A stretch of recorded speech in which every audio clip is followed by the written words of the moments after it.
Welcome to SORMAG's Writers Cafe, where we share the real writer's life over a cup of friendship, sprinkled with laughter and wisdom.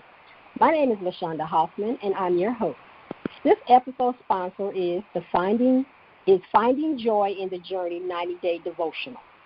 Sitting at the cafe today is Jayce Ellis, Yahrah St. and S. Taylor. Welcome, ladies. Hello. Thank you. Hello. As usual, we're going to have the ladies introduce themselves, tell us a little about their book, and hopefully read a little excerpt so we'll get a little sneak peek of the book. So we are going to start with Jayce. Hi, everyone. I am Jayce Ellis. I write contemporary Black queer romance, and that means one or both characters will be somewhere on the LGBTQIAP spectrum. The book I'm going to be reading an excerpt from this evening is Andre. That is my newest release. It just came out last Monday, July 13th. So this is a brand new, pretty shiny book baby in the world.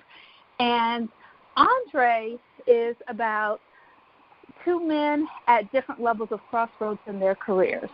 Andre owns a small financial services firm, and after 5 years in business for himself, he has the opportunity to partner with a larger firm for a major privately held company. But to do that, he has to take on an intern, which he does not want to do. But that's a requirement to even be considered for this partnership. On the other side of that, you've got Marcus, who is going into his second year to get his business degree at Wharton, who has his eye set on a very particular career path, and working for a small, podunk, rinky-dink, one-man show is not how he plans to get there. Both of these gentlemen decide that they need a night out before they have to go and do something neither of them wants to do, and they end up meeting each other at a club.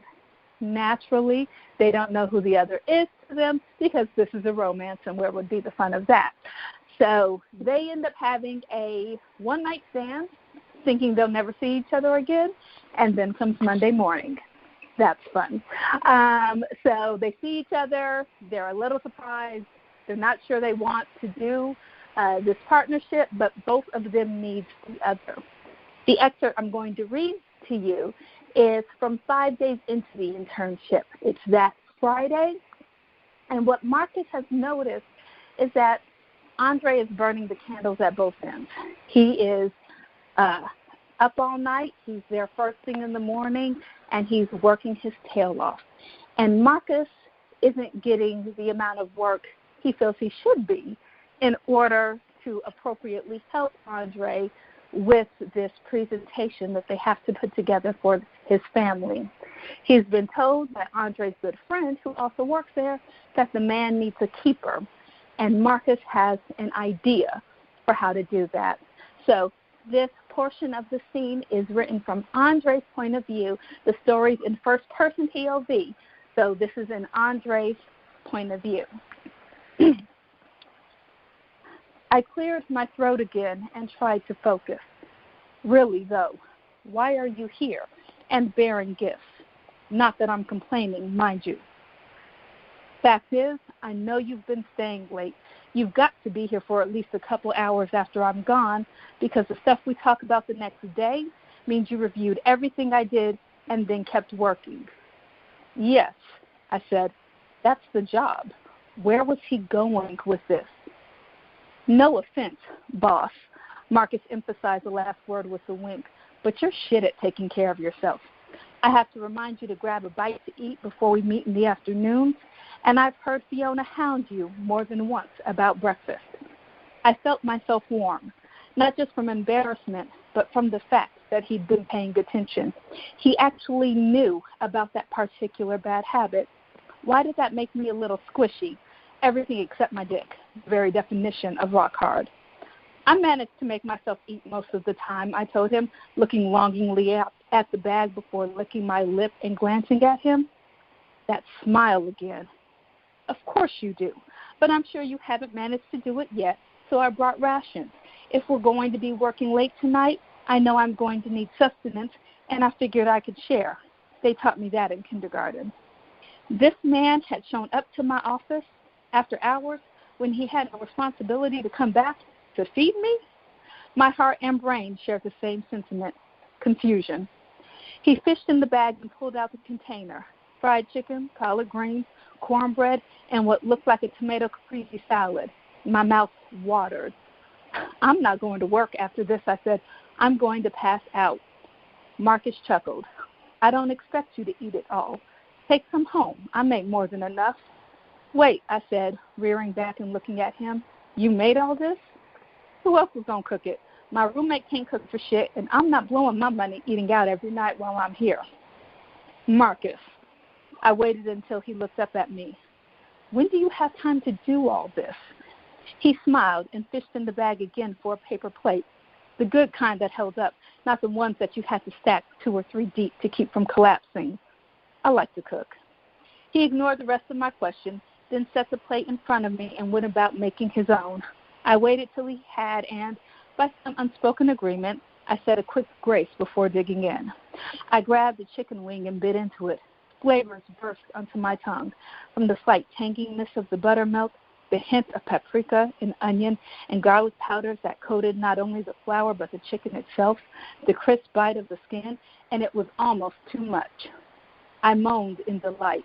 Across from me, Marcus paused with his fork halfway to his mouth. What? I mumbled, covering my mouth with my hand. He handed me a napkin. Why is watching you eat sexy as hell? I gulped down the rest of my food. Sorry, I wasn't trying to. Don't apologize. Like I said, that was sexy, which makes it inappropriate. Why? You can't control my response to something you do. All you did was chew. I'm the one who took it there. He frowned, his brows creasing together, then shook his head. So I guess I'm the one who should be saying sorry. No, I said again, more emphatically this time. I'm grateful for this, for you caring enough to show up and do this for me. I should have been more cognizant. As hyper-aware of him as I was, I should have known better. Marcus took a few bites of the greens, which were devastatingly good, by the way, before he answered. You keep blaming yourself, like you have to take on all the world's problems. I'm here. I can help. Same thing Harold said, but he'd taken it a step further. He told me Marcus didn't necessarily know what he wanted, and I needed to give him that experience. 5 days in, and that was an epic fail. I couldn't get his proclamation, here for one thing only, out my mind, and I'd used it as an excuse to retract and shoulder all the responsibility. But it was my firm. Shouldn't that be exactly what I did? I don't want you to be distracted. I know the small cases don't hold your interest much, and frankly, I get it. It's probably easier for you to stick with Pennington. I said some dumb shit that first day. Let me prove I can help you. I don't. Andre, Marcus whispered, and the sound ghosted over me. Shit. I had way too vivid a recollection of him saying my name just like that. Had it only been 7 days since I had him face down, spread under me? No matter how late I'd stayed at the office, I hadn't caught up. I'd taken on another new client, ignored Fiona's glares, and spent more time than I cared to admit video chatting with my brothers about the party next week instead of working. I was hopelessly behind, planned to be here all weekend, and needed the help. Andre, Marcus said again, and my body ripped a shudder from head to toe. You can use me for more than the Pennington matter. Use me. Those words stuck in my brain, repeating themselves, and at some point it seemed like Marcus realized the double meaning of what he'd said as well. But he didn't seem conflicted about it, not the way I was. He sat back against the seat and crossed his arms over his stomach and winked. Use me, boss, for whatever you need. Mother of God, no way was I getting through this unscathed. And that is all. Next author. Thank you. That was really good. Dinner for him made me really hungry. It made me realize I wasn't taking anything else. Like, can I get a plate? Can I get a plate? just a small one, that's all. Right. I am curious, what inspired this story for you? When I was working on the series, one of the things that I started doing was brainstorming the types of issues I wanted to talk about. Homophobia in the Black community is very strong, and masculinity in the Black community is a very interesting topic sometimes. And so Andre, even though it's wrapped up in a steamy romance, really is it's an issue book. It's about what it means to be a man in various ways. For Andre, it's about what he wants sexually in terms of whether he wants to top, whether he wants to bottom. For Marcus, it's about masculinity in another way that I can't really talk about without giving away a major plot point of the book. But that scene is a tiny hint of it. If you get a little bit deeper into it, it starts to kind of all come together. But it's about what he wants to do with his career and what genuinely makes him happy, and whether or not working in a firm is it. And they were just things that I was thinking about, things that I think that our community doesn't really talk about out loud a lot. And that's kind of what sparked the conversation. And then, I would be on Twitter sometimes, which is an absolute toxic cesspool, and I really should log off entirely. But while I was there, I would sometimes see these posts from Black people, from young Black people. I mean, I'm 40, and so, see them, people who are in college and everything with what were, in my opinion, sometimes really very strict mindsets that I don't necessarily think serve us well. Of course, I'm very, very liberal, but those were some of the things that I wanted to really think about, to really explore. Not necessarily to come to a conclusion. Everybody has their own take on things, but I just wanted to explore some of the issues that I see regarding masculinity and homosexuality in the Black community, and how that plays out in what relationships you feel comfortable being in, what relationships you feel you can be your true self in. And that's really what Andre ended up coming around to be about. Good. That's a hot topic, though. I want to see what happened. Yahrah, you ready? Yes, I'm ready. Go ahead. All right. Well, good evening, everyone. My name is Yahrah St. I'm the author of 34 books. I write spicy contemporary romances filled with family drama, intrigue, passion, and a cast of unforgettable characters. My latest release, Insatiable Hunger, is with Harlequin Desire. It's book 3 in a 7-book series called Dynasties, The Seven Sins. And the book is about the 7 sins of pride, lust, gluttony, or hunger in my case, greed, envy, wrath, and sloth. So my book, Insatiable Hunger, focuses on the gluttony sin, or hunger, if you will.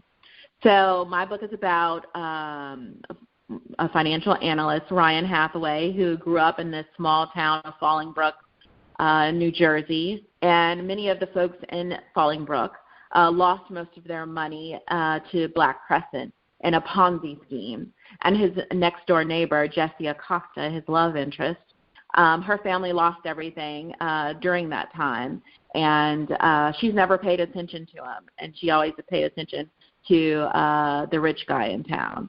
So it's definitely a best friend, kind of guy next door kind of story. But there's a lot of intrigue with the Black Crescent, what happened with the money that the family of Black Crescent, that was running Black Crescent, what they did with the money. And so that drama goes between all 7 books. And my book touches on it a little bit, with Ryan wanting to be CEO of Black Crescent because they're trying to revitalize it and change the image. Anyway, Jayce Ellis who has been interested in Hugh O'Malley, one of the other rich folks in town who worked with the Black Crescent family, helped pay for Jesse's education when her family lost her fortune. And so she's always kind of stayed with Hugh more out of obligation than out of actual love. But at her 10-year high school reunion, when she sees Ryan again, she starts seeing him with new eyes, and their relationship shifts from friends to lovers with an insatiable hunger that they can no longer deny. So I am going to read a little snippet, or a longer snippet, if you will, from excerpt from the book. And this is pretty early on in the book, right during the 10-year reunion. And I'll begin. Jessie hadn't been able to stop herself from ogling. It had been 7 years since she'd last seen Ryan. His once curly black hair had been cut into a close-cropped fade along the sides, with curly tendrils at the top. And since when did he have facial hair? It was just a smattering. A mustache and fuzz on the chin, but it gave him a hint of mystery and danger. His charcoal eyes had been trained on her for most of the night, and to Jessie's surprise, she kind of liked it. When they talked, it was like the years faded away, and they were just Ryan and Jessie sitting in his treehouse talking about their dreams for the future. Ryan had done quite well for himself. He worked for a high-profile investment company in Manhattan, while Jessie toiled away as an associate at a mid-sized firm in corporate law. It amazed her that they'd been in the same city, yet hardly seen each other. But how would they when she worked 60-hour work weeks? Sometimes more. She wanted to make partner, but the only way to do that was to get those billable hours. "Penny for your thoughts?" Ryan asked, suddenly by her side. She'd been so engrossed in thought she hadn't seen him wander over. Just thinking about how so much has changed," Jessie said, glancing up at him from underneath her lashes. "You especially." A large grin spread across his incredibly full lips. Why hadn't she noticed how divine they were before? "Me? I'm the same Ryan you've always known." Jessie shook her head. "I beg to differ. You're different." "Is that a bad thing?" Ryan asked. She smiled. "No, it's a great thing." He regarded her silently for a moment, as if weighing his options. "Care to dance? I would love to." Any thought she had evaporated the moment Ryan pulled her against him. Jessie felt, sort of strange, because they'd never danced together. Maybe when they were little and been playing around. But in his arms now, Jessie felt acutely aware of his body and the way her breast crushed against Ryan's chest. Raw masculine heat radiated from his close proximity, causing her heart to flutter uncontrollably. And when Ryan pressed his body against hers and slid his thigh between the softness of hers, Jessie nearly lost it. This was Ryan. It wasn't right she should be feeling these sort of things, but she did. He smelled good, felt so good. When he wound his arms around her waist, Jessie wanted to reach up on her tiptoes and sweep her lips across his. What was wrong with her? Ryan was her friend, but he didn't feel like a friend now. She glanced up and peered into his eyes. He didn't look at her like one either. His ebony gaze raked over her face, and his eyes trained on her mouth. He was going to kiss her, and she wanted him to, desperately. She wanted to feel his lips crushed against her own. Only then might it slake the hunger growing deep in her belly. She licked to her lips in anticipation and watched Ryan's eyes grow dark with desire. He wound his fingers through her shoulder-length bob, bringing her face to his. "Ryan!" "Tell me you don't want me to kiss you," he taunted. Jessie opened her mouth to say no, but she couldn't get the words out, and it would be a lie, because she did want Ryan's kiss. She closed her eyes, preparing herself for an unforgettable kiss, when suddenly there was a commotion behind them. Startled, Jessie glanced over Ryan's shoulder to see Hugh saunter in the ballroom amid much fanfare. Hugh was her dream guy, all 6 feet of him, or so she thought. With his classic good looks, she'd been in love with him since she was a teenager. Wavy jet black hair cut just above the jaw, piercing blue eyes, a sculpted face, and a square jaw encompassed by dale stubble made Hugh O'Malley, Fallingbrook's hottest catch. He was also the man she was supposed to marry. And I'm going to leave it there at that. So, next author. You ready, Miss S?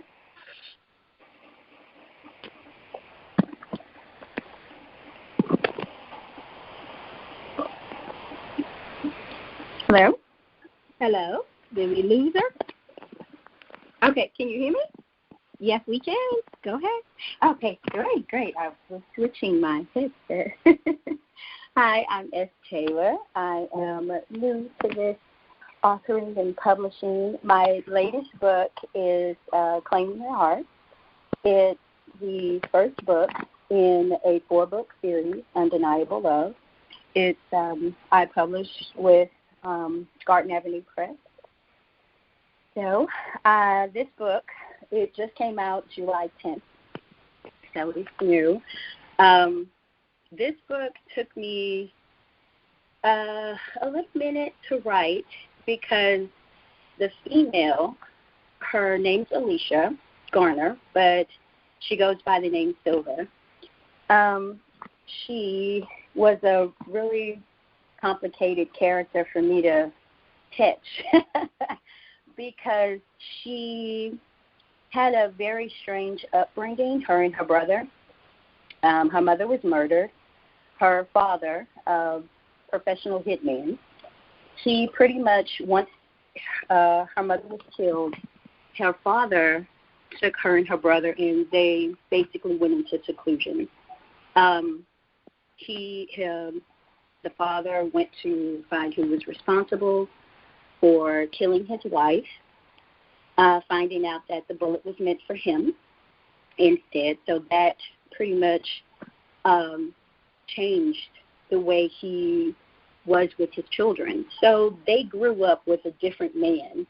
He trained them to be killers. So she doesn't really have much experience with connecting with other people. She did not go into the killing business like her father was expecting her and her brother to join him. She decided to take her skills and she became a security analyst. So she's self-employed, she's a recluse. She stays in her own space. She doesn't socialize much. So her brother, who decided to go a different way with his life, his partner and best friend, Carter Tate, he's dealing with a stalker, but their business is also going through a merger. And this particular company that their business is merging with, they're very, it's a family-owned business, so they pride themselves on the family values. So this is a contemporary romance. It's also romantic suspense as well because James Garner, Silver's brother, whose nickname is Fox, he comes to Silver and he basically begs her to protect his business partner and his friend until they get through this merger. So she and Carter had met 8 years before. They had a very steamy encounter, surprising her with the feelings that she never felt before, came rushing to her once seeing this gorgeous man. So they met. It did not go well. And she made a very lasting impression on Carter. So this basically is them meeting again for the first time after that quick encounter 8 years ago. So the excerpt I'm going to read is basically Silver coming to Carter to pretty much assess his situation after she agrees to do so with her brother after her brother begged her to. So, let's go, boy. I climb out of my Audi R8, holding the door open for Boss to follow. Outside my car, I scan the perimeter before my gaze settles on the brick structure engulfed in foliage. The scene before me looks something from a storybook. The windows are framed with red shutters that peek through a dusting of climbing violets up the front of the house. I eye the address to the left side of the front door to confirm that I am at the right place. To double check, I pull my cell phone from my pocket of my leather jacket and tap the text from Fox. "Come on, boy," I say to my trusted four-legged partner, and he follows me to the door. The beautiful flower gardens that line the front porch are full of vibrant colors, and the sweet smells invoke an unexplainable feeling to come over me. The cozy, welcoming warmth I haven't felt in so long, now foreign, blankets me. A sadness I didn't believe was still part of me settles around my heart. I attempt to dismiss the conflicting feelings with a quick shake of my shoulders. A rotating tilt of my head stretches out the knot of tension in my neck, and I push on. "It's unlocked, Silver." My brother's voice reaches my ears through the door before I even ring the bell. I turn to knock, and instantly I'm filled with irritation.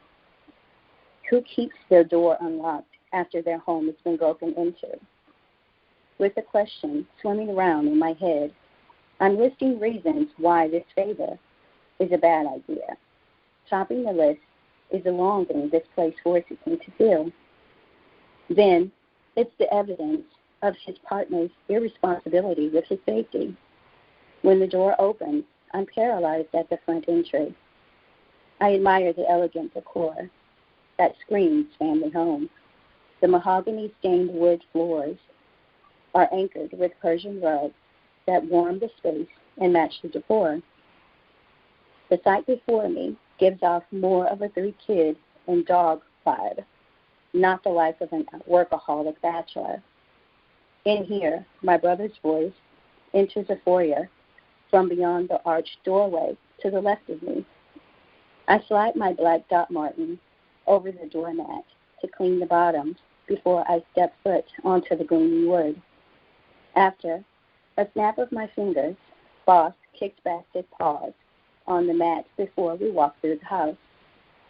The place looks immaculate and smells like the rose bushes I passed on my way to the door. Under the archway with Boss at my side, I met with the sight of Fox lounging on a comfortable-looking sofa, typing away on his cell phone. It took me long enough to get here. I told Carter you'd be an hour. He never looks up from his phone, and I want to slap the damn thing out of his hand. Instead, I fold my arms across my chest and stare stone-faced down at him. It doesn't take long for him to glance up from his device. He smiles, and his expression is stands and shoves his phone in his pocket as he crosses the room. "Thank you for coming," he says softly and gives me a tight hug. "Be happy I love you," I say, my words muffled in his embrace. So many times have I been close to breaking your nose. Fox chuckles and pulls away from me. With raised brows, he asks, "Boss couldn't wait in the car?"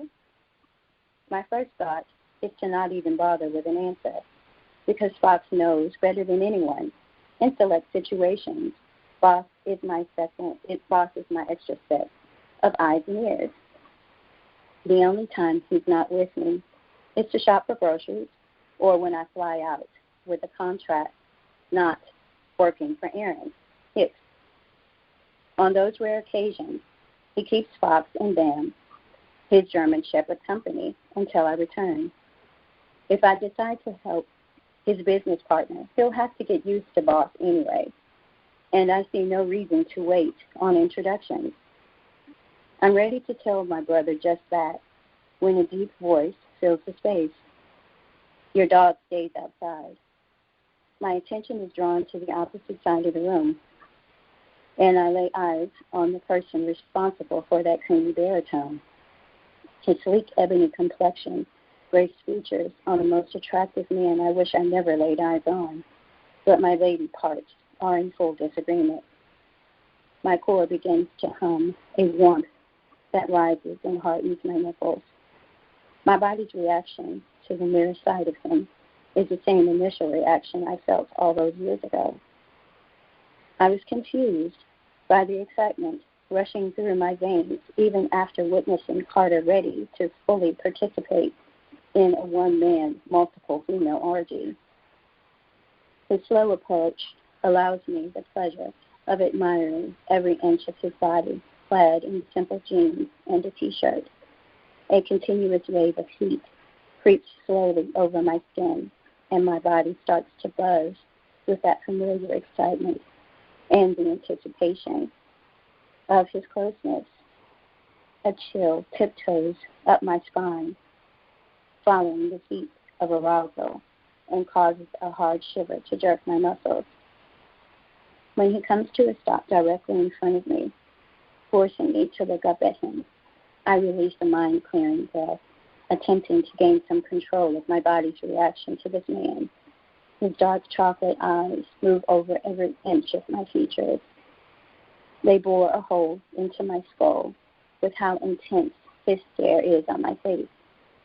He's assessing me with sharp focus, full brows falling closer together in a slight frown, with rapid puffs of breath causing the rise and fall of his well-defined chest, every muscle hard and firmly wrapped in soft cotton, and my desire to touch him feels uncontrollable. At first glance, he appears pissed, but from where I'm standing, his eyes are eating up the sight of me with the hunger of a man completely starved. In this moment is the very first ever that I've felt small. His big frame towers over me, but I don't feel intimidated by his invasion of my personal space. You sure wouldn't oppose to him all in your face 8 years ago either. The voice in my head reminds me how even though time passed, nothing's changed from when I was 21 years old, standing in a hallway in front of Carter. I'm emotionally vulnerable because my instant attraction, and I'm fighting the anxiousness that's pulsing in my body. The urge to touch him is strong, but I must remember why I'm here. Carter, you remember my sister, vaguely, he answers. I recall the night we met. I could taste the alcohol from Carter's mouth when he kissed me. James frowned. Silver, you remember? Not at all, I say, cutting short James's attempt to reintroducing us. At my reply, Carter takes a step closer, and a low growl from Boss interrupts our exchange. Either he shares my same sentiment that Carter Tate is dangerously starved, or he's uncomfortable with how close this brooding stranger is to me, or both. Either way, I have to calm Boss down. Carter doesn't appear to be the type of man to back down the same way Aaron does.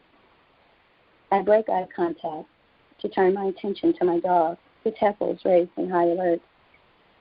Boss, sit, I say smoothly, and he falls silent, but I know he's far from being at ease. Spot said you're in need of some help. His eyes slide down my body. He doesn't seem unimpressed, an opposite reaction I'm used to getting when I first show up on a job. James said you're the best, and I am in need. His last words ooze from his lips, thick and dripping with lust, as he steps even closer to me. Do you live alone? I ask, my question barely a whisper, as I try to catch my breath. All the years I spent learning how to defend myself and survive under hostile circumstances is completely useless to me right now, and I feel out of sorts. Carter answers with a slow nod, his eyes falling back to my face. When was the last time you had invited house guests? I hold my breath to stable the unexpected rise of jealousy at the thought of him giving someone else his attention. The right corner of his lips twitched with white then slides into an easy smile. There's something knowing in his eyes and with a set of his shoulders. I don't have house guests. I love my privacy. Not what I recall, I mumble. He continues, as if he didn't hear my snarky comment. Besides, I'm at the office more than I am here. Boss, I call out. He stands at attention, ready for duty. I snap my fingers twice, and he begins to scent Carter, circling him. Where he stands, go search. At my command, he shoots off like a bullet. What in the hell do you think you're doing? Carter growls the words closer to my face. The thought of how I'd like to tame this beast pops in my head. My body heats, and excitement leaves goose flesh on my tingling skin. Impossible to ignore. In need of some distance. A few steps back puts space between Mr. Carter Tate and me. My job, I answer, but not before I school my voice to sound cool and unbothered, knowing I'm feeling flustered and anxious. That's it. Thank you. Thank you, ladies, for your answer. Thank you. Now we are going to take a quick break for our sponsor, Finding Joy in the Journey, 90-Day Devotional. Have you ever found it hard to find joy amid trials and adversity? Well, you're not alone. 90 phenomenal co-authors give real talk about love, loss, grief, and healing in Finding Joy in the Journey. In her 11th anthology, Finding Joy in the Journey, Vanessa Blackwell brings together authors who share their personal growth stories on how they found joy in the journey. Through these stories, each author demonstrates that while education, money, and professional achievement can certainly play a role, true joy goes deeper than material possessions and accomplishments. Every journey is unique. No two people's journey to joy will be exactly alike, but we can all learn from each other. Get ready to laugh and cry, sometimes on the same page. After reading this book, you will walk away feeling inspired to find joy in your journey and power through any obstacles you may encounter along the way. Check the show notes for the link to order your copy. Welcome back to SORMAG's Writers Cafe. I'm chatting with Jayce Ellis, Yahrah St. John, and S. Taylor. Welcome back, ladies. Hello. Thank you. Hello. All right, so my first question is what I've been asking everybody since we've been on lockdown. How are you dealing with the quarantine as a person and as a writer? Start with you, Jayce. Okay.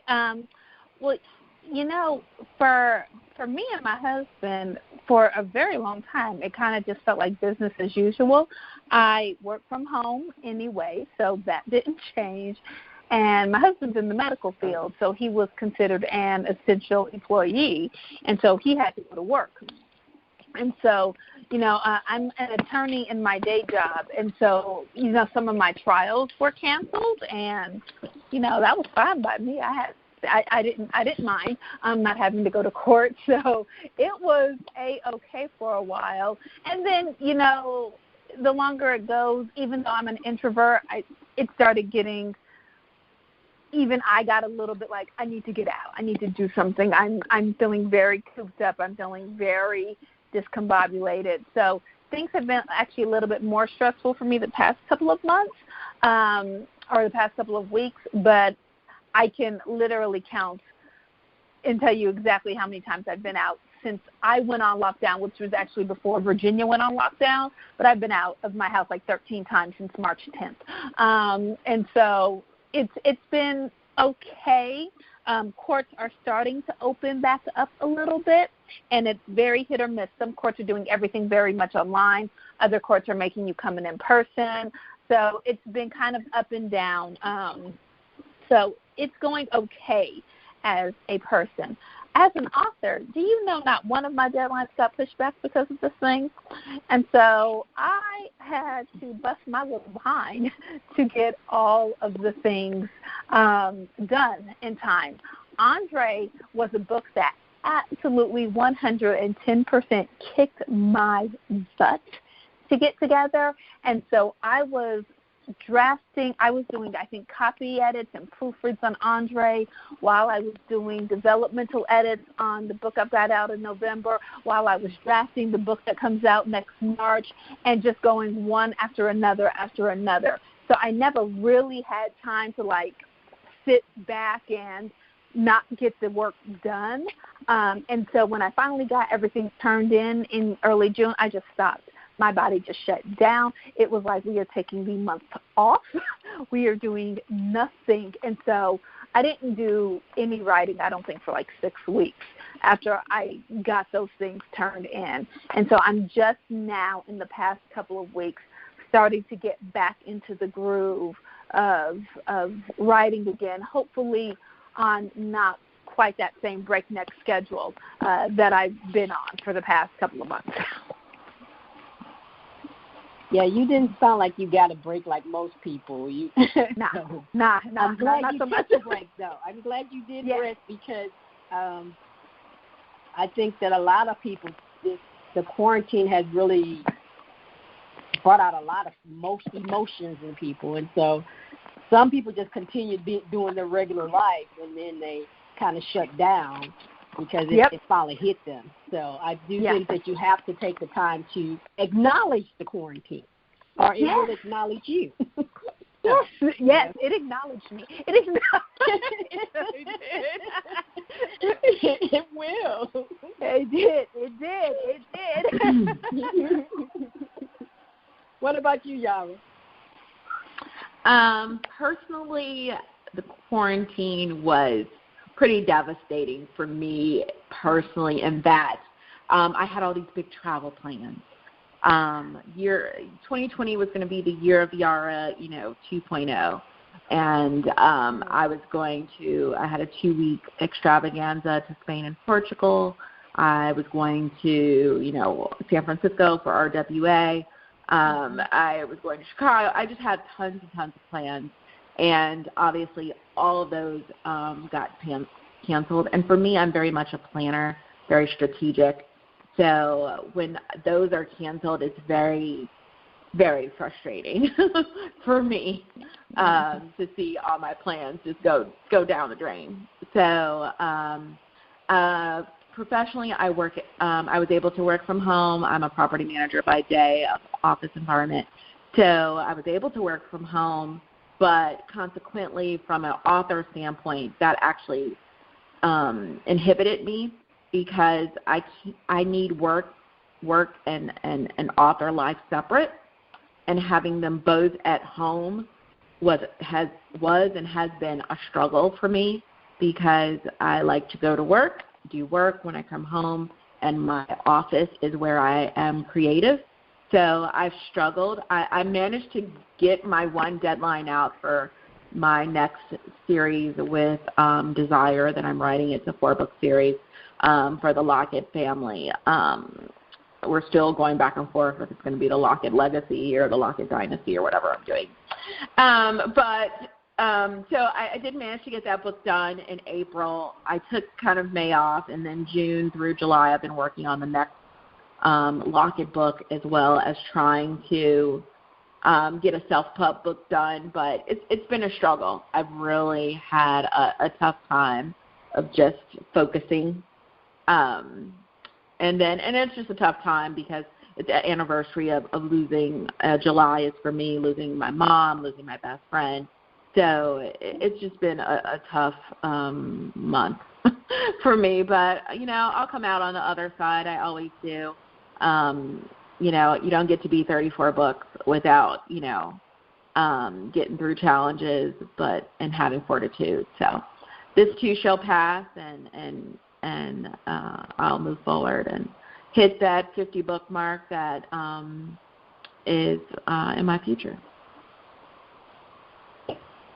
I'm glad that you shared that.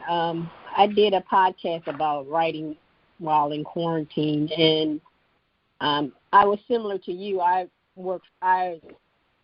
This is my first time working from home, So I had a really hard time with it because I didn't know how to shut it down. And I do most of my writing I do at my job. I usually maybe stay an hour and a half later at my job before I come home, and I can write in quiet and whatever. When I come home, I know I'm not going to be able to concentrate on writing. And so I'm here. It was hard. It was really hard because I couldn't find my creative space at all. And, yes. So I understand how you feel. I'm just thankful that I wasn't on any deadline because I just knew I was going to finish like 3 or 4 books. I'm at home. I'm a good So girl. did I, LaShaunda. I totally thought I was going to be a rock star and make it work. I've been putting out this book for a year, and I was like, oh, we came home in March. I was just saying this has been a whole 4 months. March 20th.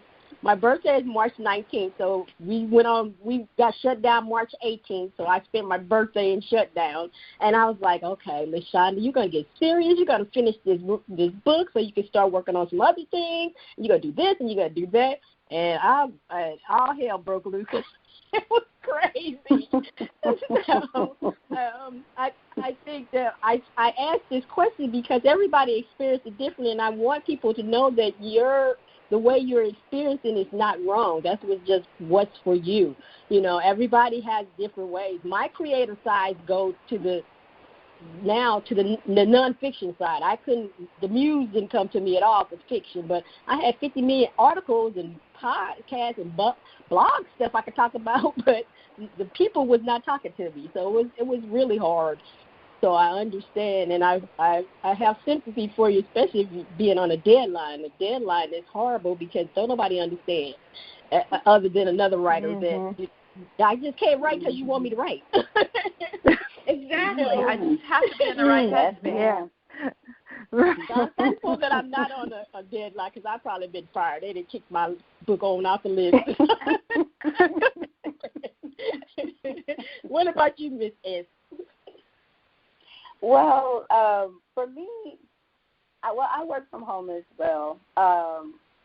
So I think I don't feel like the quarantine has changed just me being in my home and how I feel being in my home. I'm very comfortable being home, but it took a toll. This whole situation took a toll on me, very emotional toll on me, and just with the quarantine on top of the chaos of everything else going on, I think I was more, sitting and like contemplating everything going on and how can I just shake myself out of, a few minutes going through. Social media became a trigger for me in a lot of ways throughout this whole thing. It seemed like every other post I was either crying or angry or crying again, and it really took a toll on me. And I was also on deadline, so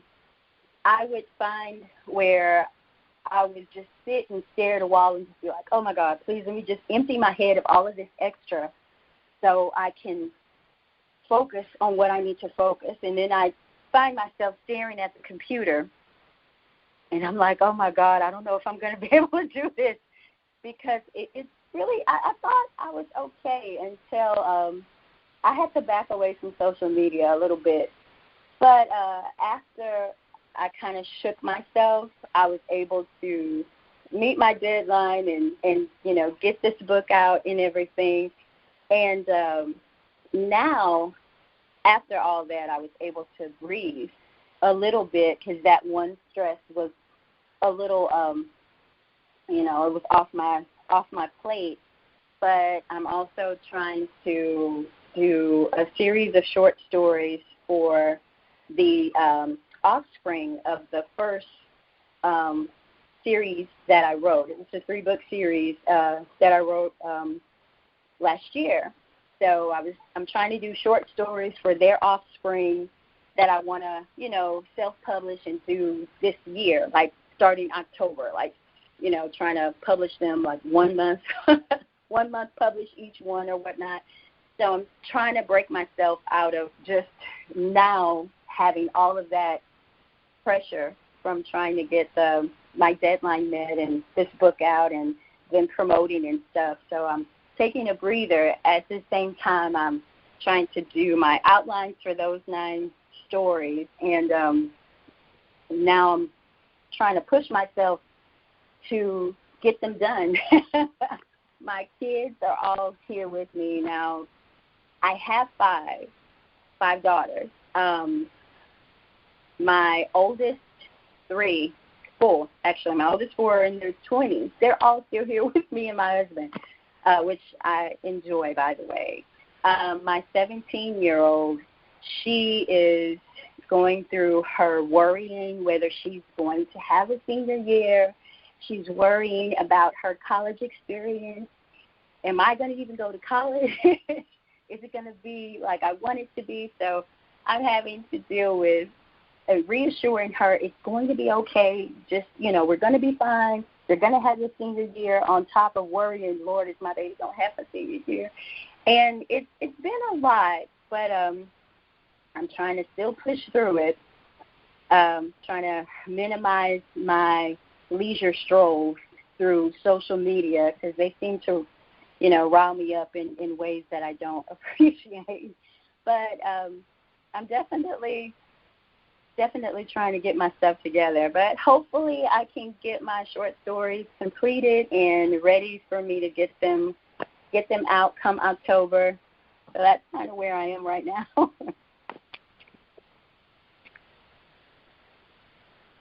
I hear a lot about people in social media and how they hate social media right now, and I guess I'm the total opposite. I think social media is what kept me sane during this time frame because I'm a homebody as it is, so that's how I get news and different things like that. But like I tell my clients, you choose what you see in your feed. So if you got a lot of negative, nasty stuff, revisit your feed and delete some stuff. Yeah, that's true. Because I deleted a lot of stuff when we went to Obama, when Obama was running. And I don't have negativity in my feed. I have a lot of positive, inspiring people in my feed. Every now and then a little blockhead will get in there, and I just delete them on out. But I come on social media for fun and happiness and encouragement. I don't need the craziness. And, I have a coworker who's always talking about the protests and stuff that's happening in our city because we have a lot of protesting. And I'm like, I don't leave my house, so I don't care about what protests are. I'm not going out there. But I think that a lot of people go looking for the horrible stuff, and then they find it, and then there's, oh, my gosh, so I always tell my clients, clean your feed up. It's your feed. I had one client who told me, you know what, LaShaunda, those are my readers. Those people are crazy. He's like, I can't clean my feed up. Those are the readers. That's my followers. But, I try not to keep the negativity in that. I always say, we get enough of that on the news, in the newspapers. Social media is supposed to be fun, and once it loses the fun, then that's when you get off of it, And so, and it's so hard all of that. to get off and then come back on. It's so hard to come back on as an author. I see people all the time telling me they're going under. I'm going under, LaShaunda, for 3 or 4 months, and I'm like, the way social media works, if you go under, you're not coming back up because it's not gonna. Your feed's dead. And so I always tell people, clean your feed up. If it's driving you really crazy like that and they are not really your readers or, true supporters, get some people off your page. It might move your feed even more. Right. Well, I started deleting news because, my husband, as an essential worker, I, watch the news, look on social media, see people acting a whole fool, and I'm like, oh, no. I already know my husband has to come in contact with COVID-positive patients. That's his job. I respect that. I love him for that. We have, this whole procedure when he comes home about disinfecting before I can even say hello to him. So I can't watch any of that. I can't watch people being stupid about this, okay? Right. My daughter is that's true. The same thing. Yeah. She actually got to work on the COVID the COVID patients, and so she was freaking out. And of course, Mommy's freaking out inside. I can't let her know I'm right. You know, Right? pray, Yes. yes. Telling her to pray, baby, and you know, and this is what you signed up for. You weren't gonna always get lovely patients. You're gonna get patients that you know that's sick, that's truly sick. Yep. You know, and she has the heart for it, and she, you know, did her thing, but. You know, I try not to be freaked out, and it really makes you mad when people tell you, "Oh, this COVID ain't for real." And I'm like, "No, tell my baby that he's dealing with people dying every day. So you tell my baby that." Yes, right, yes. right. Yes. So, Absolutely. That is so true. That is so true. And thank you, your husband and your daughter, for being out there, because like you said, I think I'll be fine. This safe place that, in my home, and just to know that, your husband is, risking his life, and, I appreciate him for that, and you, and, your daughter. That's really amazing. Not everybody has, everybody's built for that. Right. I tell my daughter, everybody's not able, so. You can be a blessing to somebody. Be a blessing. That is so true. Yep. Because it couldn't be me. So thank God for him. Yep. All right. So you ladies all have had new releases. So I have a question for you. What advice would you offer to an author whose book isn't selling? Oh, I don't even know. I'm gonna listen to y'all. Y'all are like, I'm like the baby author. Y'all are the OG. So I'm gonna say, you guys. I'm too new for that question. Yes, I only got 2 books out. I don't even know. So you tell me. That's a really interesting question. This is Yahrah, because I am totally not I'm not great at social media, I'm going to be honest. I do my basics. I do what I know I do well, which is like Facebook and my newsletter. And I do an occasional Instagram and Twitter. But I would say that I just usually go back to my backlist. And I'm usually when I have a new book coming out, I'm also promoting the backlist. So one of the things I did, because I've had a May 2020 release, Secrets of a Fake Fiancé, and then I had Insatiable Hunger in July 2020. So I've been back-ending, and the last 2 months I've been doing like throwback, Thursdays or throwback Fridays, and I keep promoting like my backlist, and I've noticed that there's been like an uptick of sales and new readers. And I also do Facebook advertising. I know everybody has their, beef with it, but I also have seen an uptick in my sales when I do some Facebook advertising or Amazon advertising, depending on if I'm doing self-pub. But because I'm a hybrid author, I have, Harlequin, which is traditional publishing, and then I do, self-publishing as well on my own. But so I kind of do all those, and then I also send out my newsletter, and, so it's a mix. Well, I see you out there, so I know, and I know I work with you doing different things, and I know that one of the lessons I learned from authors is that they say continue to write books, because the more books you have, the more it will sell the new book, and so I think that's really the more backlist. Yeah, I have a client. I told her that she's having such a hard time selling books. And I said, well, they don't know you, so they got to get to know you, And she hit the #1 best-selling for her first book, which had been out for 5 years, and it hit #1 this year. And she was in total shock. And I told her, I said, because the readers just found you. So, they got you at book 6. Then it ain't enough. They got those other books back there, so they all went flying back to #1, and then pick it up. And I told her, I said, there's no rule that says when you hit #1, you just hit #1. You take it. Yep. I'm good for that. I'll look at a book and I'm like, oh, this is book 8 in the series. Oh, there are 7 more. Let me just go on and get the other 7, because I have to read my stuff. So I'm gonna get the whole back. I am the same way. I found Outlander series 20 years later. I tell people that all the time, that Yeah. no book has a time, a deadline on it when it's over, because books are forever. If you read stuff years later, you know, I probably was one of the last people to read Pride and Prejudice. I had heard about it. I just never read it. I didn't read it until I was probably 35. That book's been out for millions of years, you know, so. And I'm like totally 40 and haven't read it, so it's okay. Yeah, well, same here. I still have not read that either. And Praise you. Oh, okay. Well, my your sensibility. So don't feel bad if you have not read it. There's a bunch of books that people talk about all the time, and I'm like, I didn't never read that. It didn't never catch my attention, you know. And so the whole thing about selling books is just catching that person's attention at the right time. Yeah. You know. Yeah. Did you have anything you want to throw in, Miss Anthony? Me? Mm-hmm. Oh, well, let me see. I don't know. I haven't entered into the newsletter part of it.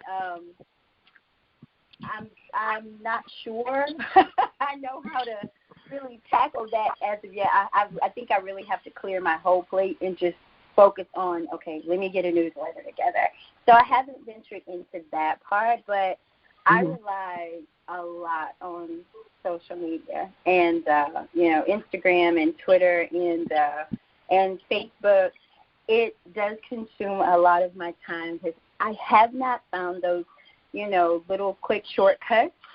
Either I haven't found them or I haven't listened to my Delaney Diamond. She's the owner of Garden Avenue Press, and she gives us all of these cool little tips. And I would have to go back and actually pay attention and, you know, really pick up on those. But she gives us great information, and I have not taken the opportunity to really get those. So I'm relying on what I know, which is just the social media. I pound the social media pavement when it comes to just trying to promote that people know, hey, I'm here, and, you know, I wrote this pretty cool book, you know. So I try pretty, you know, different ways and stuff for that. That's my thing. I really don't know. I don't know if I've ever reached the, you know, where I had a spike in sales. So I'm doing pretty good. I don't know how I'm doing it. I know, you know, Garden Avenue Press, they promote a lot and stuff. So I would just say, I don't know, maybe go with what you feel more comfortable with. Because I think with me, social media, I'm more myself, and I can give a little bit of my personality into my little, you know, little posts and little snippets and whatnot like that. Because I feel like, you know, knowing my work, or you know, reading little tidbits here and there, but also kind of getting a feel of me just as a person, my, you know, maybe my humor or whatnot. I'm a bit of a, you know, introvert, so I socialize pretty well, but I'm really comfortable in my own space. So social media, I really get to, you know, get out there and meet people, but not really face to face. But I do pretty well with social media. So I would say stick with what you're really comfortable with and kind of bring a lot of yourself into promoting a lot more of yourself into your books as well. I think that would be my little advice. That's actually good advice because it's really hard to jump into this market right now because there's just so many different people that readers can choose from. So, you know, you have to figure out a way to stand out. Social media is a way to do that. But like you said, it takes time, and I was thinking there's no shortcuts because every time you get shortcuts, like you get scheduled stuff, social media changes around where they don't want you to schedule. You know, it's like, what? I just paid all this money to these people. I can't do that. That is so true. Yeah. They switched that on me. Yeah, with posting, you know, like sharing my little tidbits with different reading groups that I joined and everything, and I'll try to do little author promotions here and there, and I would go and I would just share my posts from, into those groups. And Facebook was like, heck no, you can't do that anymore. So they changed that. They put you in lockdown. They put me in I was in Facebook jail, and I was like, oh, dang it. And, they did that to me, and now I'm having to take, like, an hour of my day, like, every morning or when I'm going in, and I would have to individually post my little, hey, how you doing, in these little groups and stuff, and I'm like, dang it, this done ate up an hour and 15. I want to thank whoever came up with that every time, because that was what I did on Sundays. I schedule all my stuff, and I do book promotions, so I would schedule everything Sunday, and it's going out. And somebody was asking me, well, how come you don't do weekend promotions, and you should post like 20 times? I said, you lost your mind. Right. If I can schedule it, no problem. But for me, I won't have a life trying to schedule somebody post 20 times a day. Right. That's just not good. I'm sorry. SORMAG promotion will not be doing 20 times a day. I don't care how much you want to pay me. I don't have enough time. It's horrible how they set it up like that. You used to can schedule all kinds of stuff, do bulk scheduling, and now you can't do that. So, you don't take time. It's horrible. And I feel for people who aren't doing social media, not doing anything right now, and they're like, well, I'm not selling anything. I'm like, well, you got to come up with something. Virtual events or something. As the young author, and I think probably any new author goes through this. Like, you guys have all been in the game longer. You guys all have more books out. Y'all know, right? But, like, when you first start out like me, you think everyone tells you that your time is almost going to be 50-50 writing and promoting. And you're like, no, I'm not doing that. I'm going to have it together. It's only going to be X% of my time. And then you sit down and you realize the time it takes to create these graphics, to get your links together, to get your promo right, to realize that, you can't both schedule these things. So then you have to go on and schedule things individually in Twitter, and Facebook's a whole mess. The Lord only knows what you're going to do with Facebook. And Instagram only allows you to do X, Y, Z, that it takes up a chunk of time, And for, I think, particularly if you are an introvert, and I'm an introvert, I socialize very well, but, like, I can get off this podcast and be like, nobody talk to me for 2-3 days. Okay, like, I need that time to, like, decompress and recover, But, it's a lot, and it does sometimes feel overwhelming. And the hard thing really is kind of getting into a groove. Who do you want to be on these places? So that was one of the things that I really, really had to think about was, who am I, on these places? On Instagram, I'm very much that girly girl, because I am. I'm all about my nail polish and my extensive, collection of Pat McGrath makeup, and just, like, that's all I want to talk about, right? And occasionally there's a book in there. But, that's what I do. Twitter is where you get, like, the angry black woman thing going on, and I'm like, everybody. And I'm going to, like, rage against the Romancelandia machine on Twitter, right? And I don't even know what I am on Facebook. I'm just there. Like, I exist because people tell me I'm supposed to, but I'm, like, done nothing there. But it's hard to realize that when you are an author, regardless of if you're traditionally published or not, okay, because my books are both with Carina Press, and they, this assumption that if you have a publisher, somehow you're doing less marketing is we all know that's such a fallacy, right? It's hard to accept and to act appropriately in that this is a business. Whether you meant it to be or not, it is, and you have to acknowledge that everything you put on Twitter, everything you put on Facebook, everything you put on Instagram or Pinterest or whatever, all goes into what makes you your brand, all goes into who your readers are. So, like, LaShaunda, when you were like, you got to clean up your page, and the person's like, well, those are my readers. Well, your readers suck, okay? It's about what are you putting out there to get the readers that you want, your true target audience. How are you going about getting them? And I tell you, as a new author, it is a minefield. I just sit there and look at it. Sometimes I'm like, I'm going to just ignore this for another day and think about it later. And that's where I am right now, is at the ignoring stage. It is hard because, like I said, there's so many other people to choose from. So how, how do they choose you? You know, and I know when I put my book out, I was like, everybody's going to buy my book. Yep. Rude awakening, and my husband's like, "You seriously think you're going to be on the New York bestsellers?" I was like, "Yeah, I did." Yes. And then I had to wake up and go have virtual tea with LaShaunda and see what else she can do. Because you have to know who your audience is. You have in your head when you're a writer who you think it is, but then you turn the corner and those people aren't the people who come to you. And so you have to be prepared for that. It's like you're on Instagram, you're talking about makeup and you're talking about, what you like and stuff.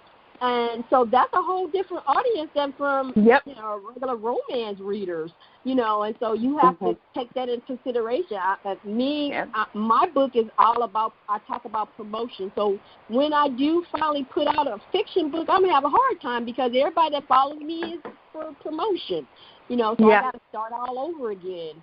And I know that, and so that's why I've been trying different platforms and stuff like that. But you have to, you are constantly trying to find that reader. I tell people that all the time. You're always looking for that reader because you can have 500 people, but if they buy all your books, then you got to find somebody else.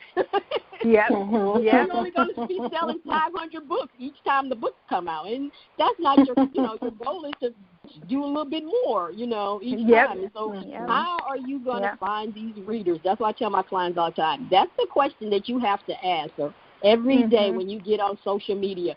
Am I meeting new people? Because if you're not meeting new people, you're going to be stuck, and you're not going to sell books.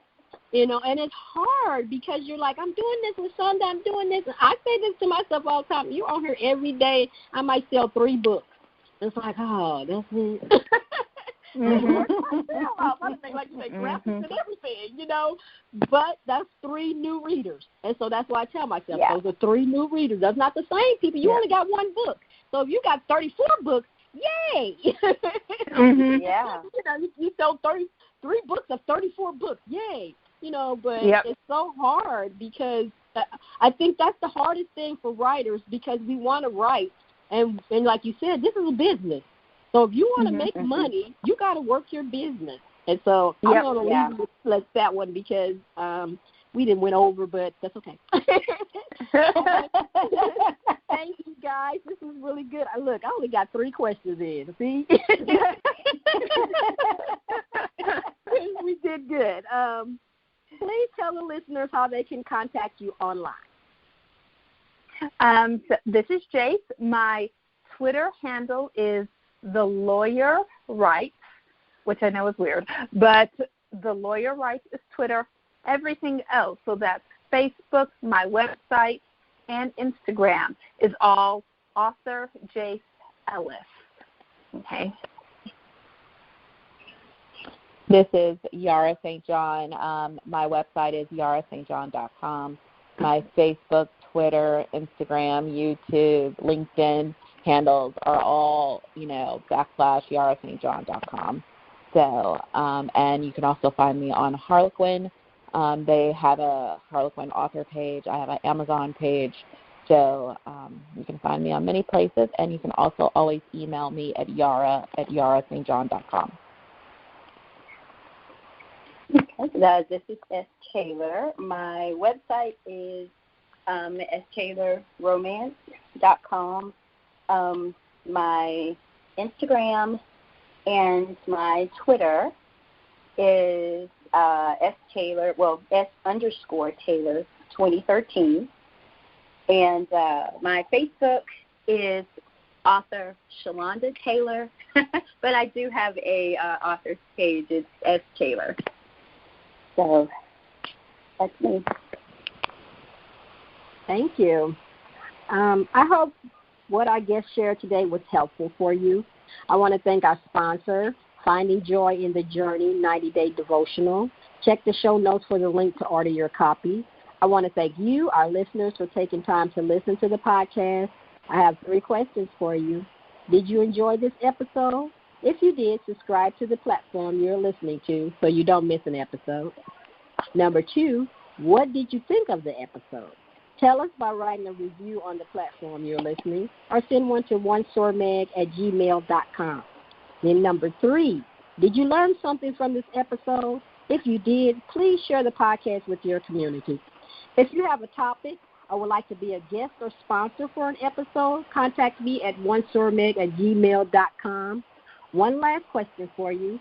Have you promoted your book or business today? If you haven't, go showcase those wings. Someone needs what you have to offer. This is LaShaunda Hoffman, and I will see you on the next.